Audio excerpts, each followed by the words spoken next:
The lives of Ida Mae Brandon Gladly and Robert Joseph Pershing Foster portray the approximately 6 million African Americans who fled the South, desperate to escape harsh and segregating laws that predestined their existence. The Great Migration is known for the changes that it made in American history. The decisions of both Ida and Robert to stand up for their rights contributed to the achievements made for all races. The abolition movement, Civil War, Reconstruction, and the Great Migration, and all battles fought for equality, were all essential elements in American history that brought the need for racial equality into the path of society. The past has been a mint of blood and sorrow that must not be true of tomorrow. Ida Mae Brandon Gladly is born on March 5, 1913, in Mississippi. When Ida is a young girl living in Van Vliet, Mississippi, her father dies from the impact diabetes had on him. After Ida's father dies, the whole family struggles. It is hardest for Ida, though, because she has been close to her father and loved him very much. Along with this personal tragedy, Ida faces the everyday struggles of the caste system and segregation. Heaven help the child who never had a home. Heaven help the girl. Robert Pershing Foster is born on December 25, 1918 in Monroe, Louisiana. When he is 16, Robert travels to St. Louis in search of a college. During the time of the Great Migration, 11th grade is the longest an African American can attend a high school. Jim Crow laws forced Robert to the back of the bus for the majority of a long and bumpy ride. There are no toilets designated for African Americans, so Robert wets his pants. Humiliated and ashamed, Robert returns home, but remains desperate for a new life. Jack, don't you come back no more, no more, no more, no more. Hit the road, Jack, and don't you come back no more. After years of working on a sharecropping farm with her husband George, Ida and her family of 4 moved to Milwaukee, Wisconsin. Sharecropping was a hard life. African Americans worked like slaves for farmers just as they had before the Civil War, and they usually didn't get paid, although Ida and George were lucky and did receive a minimal income. Sharecroppers ran farms in return for a place to live, food, and other minimal necessities. George fears for his family after his cousin was beaten, so he makes the risky decision to migrate north. The hope to escape the oppression of Jim Crow laws for freedom is worth the danger along the way. The bees work, their work is taken from them. We are like the bees, but it won't last forever. Eventually, Robert is accepted into an all-African American college in Atlanta called Morehouse, where he meets his wife Alice. Alice's father, Rufus Clement, is a strong advocate for African American rights. He is the president of Morehouse, as well as a strong leading figure against segregation. Clement would soon oust racial activist W.E.B. Du Bois because of years of clashing personalities and arguments. W.E.B. Du Bois was a major spokesperson for African American rights during the early 1900s and was among the founders of the National Association for the Advancement of Colored People. The NAACP was started to enforce the rights of African Americans promised in the 13th, 14th, and 15th Amendments, which ended slavery, gave citizenship rights and protection, and it enabled African American males the right to vote. It looked to remove all political, educational, social, and economic inequality. W.E.B. Du Bois was the founder of the NAACP's journal, The Crisis, which is still today dedicated to issues involving the rights of African Americans and the struggle for equality. I ain't seen high to have my baby since that day. Well, I ain't seen high. Milwaukee is strange and intimidating.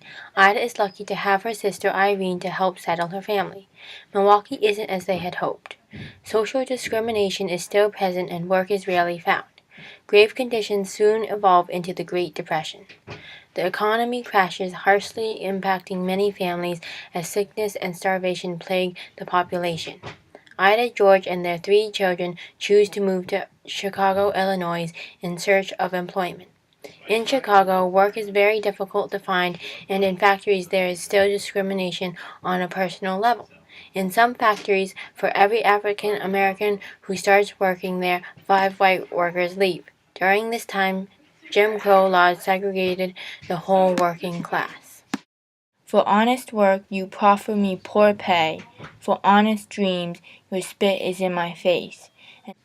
After the attack of Pearl Harbor in 1941, Robert and Alice marry, but before long they are torn apart by the war. Separated for most of their youth, they hardly see each other, and he misses the birth of his first two daughters. World War II breaks out, and thousands of African American soldiers join World War efforts. They are forced into segregating units that are often the most dangerous, but amidst their struggles, there is a sense of awakening and potential for a world with more just circumstances. Robert is not honored for risking his life as he returns to an unappreciative country. Despite his achievements during the war, he is demoted and rejected from the working in the hospitals.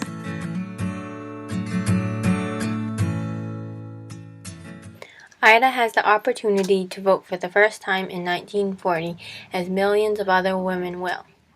Ida votes for Franklin D. Roosevelt. The difference between the North and the South is obvious to her. She is proud to finally be able to have power and make a choice of her own. Ida even has the opportunity to work in the voting booth. 14 years later, after more advancements toward equal rights, the Supreme Court rules on Brown v. Board of Education of Topeka.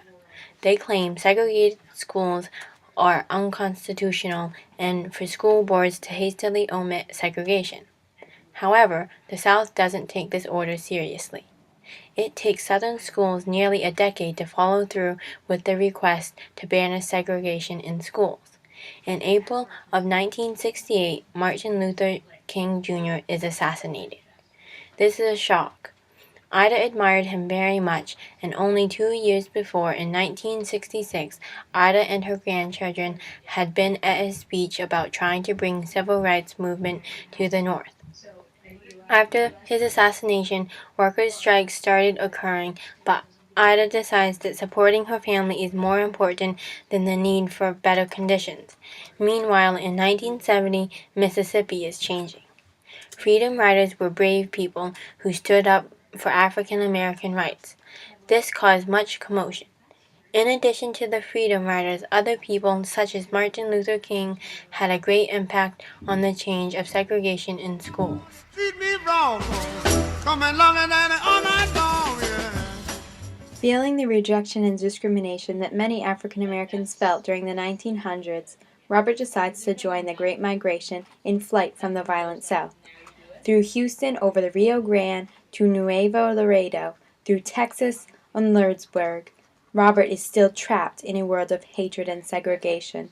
Every hotel he passes will not accept him because of his race.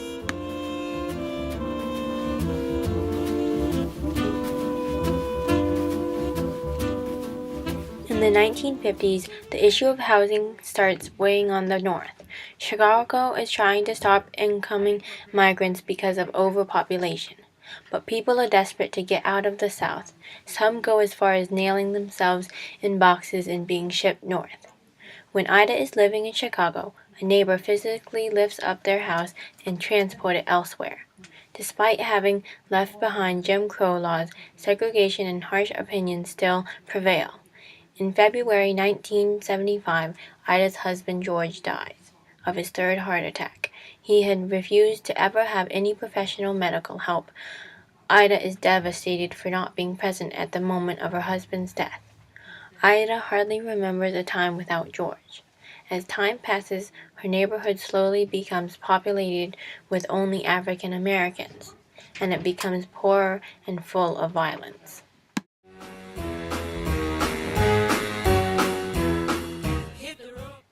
In California, discrimination still surrounds Robert as he is faced with similar pressures of housing segregation and professional prejudice. As Robert searches for an office space, he doesn't consider looking in the African American business area because it would be falling into the defeat of segregation again, only in this time in the West. He finally gets an office space in the street across from the University of Southern California, directly in front of a pleasant upscale building. He rents an apartment and an office space for his new medical practice. As time passes, he secures the trust of many African Americans and white people with his kind, outgoing personality and dependable work. Over time, he becomes successful as more and more patients come to rely on him. He's able to buy a luxurious home and travel to Las Vegas, making him one of the first African Americans to ever enter a casino. Let America be America again. Let it be the dream it used to be. Ida and her family are honored to have their photograph taken in 1978 for the Chicago Metro to represent a typical Chicago family's holiday. Ida is proud of her well-illustrated family, and she is grateful for finally being treated without segregation and discrimination. Ida's journey north has been difficult, and she faces many challenges throughout her life. But despite the discrimination she endures for being an African American woman, in the end she finds a more decent place to live where she has legal rights just as any human should. Let us become instead you and I, one single hand that can united rise. Ray Charles honors Robert both as a close friend and a doctor. Early in Robert's career in California, he becomes Ray's personal doctor. To show his gratitude and admiration, Ray Charles writes a song dedicated to Robert. The song is called Hide Nor Hair. It is Ray Charles' way of thanking Robert, his friend, whom he looks up to. Although Robert is surprised and flattered, he is absorbed in his medical practice and in gambling. After Hide Nor Hair is published, Robert has patients lining up outside the door. Because of Ray Charles, Robert's reputation skyrockets, and he becomes an extremely popular doctor. On the 25th of December, Robert's birthday party that he has been planning for nearly a year has finally arrived. The pine leaf garlands, golden drapery, and the ever-ending line of liqueurs are finally, at last, a reality that Robert has achieved in his new life of possibilities. Hundreds of people attend. Although the West did not live up to his expectations in the beginning, the people there will eventually respect him purely as a human. Some people start to see past the color of the skin. Well, I called my Dr. Foster, and when the Ida and Robert's lives end in a country where they have more equality than they were born into. Despite their hardships, they end up having happy lives without legal prejudice. They both accepted the challenging journey of the Great Migration to fight for their rights to be treated as humans.